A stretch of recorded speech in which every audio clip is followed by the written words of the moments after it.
Guys, good evening sa inyo. Welcome back to my channel guys. Ngayon, kakarating ko lang sa bahay at ilang days din akong wala rito sa bahay guys, kaya hindi ako nakapag-upload ng aking mga vlog.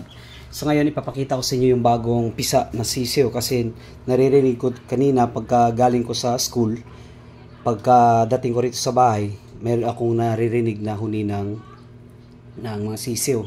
Bali, umabot po ng 39.1 po dito guys yung temperatura nating egg incubator. So yun, kung ating naririnig din sa video, mayroong tumutunog na sisiw. So i-check natin guys kung ilang piraso rito yung bagong hatch natin na mga sisiw. Bali, mayroong mga na shell dito guys, siguro tinanggal dito sa loob ng ating taga-bantay ng ating egg incubator.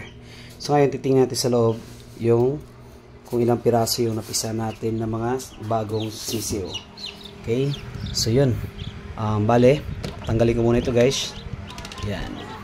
Okay. Yun. So, dito muna natin ilagay guys yung mga bagong pisang sisiw para mas madali po natin mabilang. Tanggalin muna natin ito. Okay. So, yung iba nagsumot-sot na rito sa kano. Okay. Yan. So, ito guys. Ito na yung mga bagong pisang nating sisiw. At ito na yung mga shells. Okay, dito natin ilagay rito guys, yan.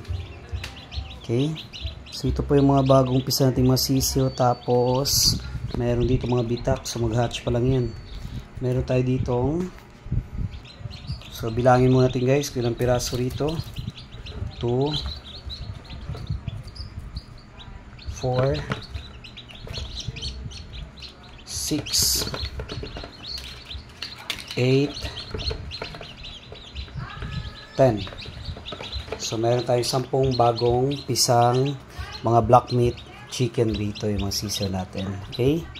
Yun. So ito, mag-hatch pa yan guys. Yan. Okay? So ito guys yung ating mga bagong harvest na mga sisiw. Meron tayong 10 pirasong mga sisiw. Bali guys, mistake ko muna dito sila sa ilalim nating incubator para bukas ng umaga ililipat po natin sila sa brooding. So yun guys, yung ating bagong pisang mga sisiw. Okay? So yun lang muna guys yung ating content sa ating vlog. And thank you guys for watching.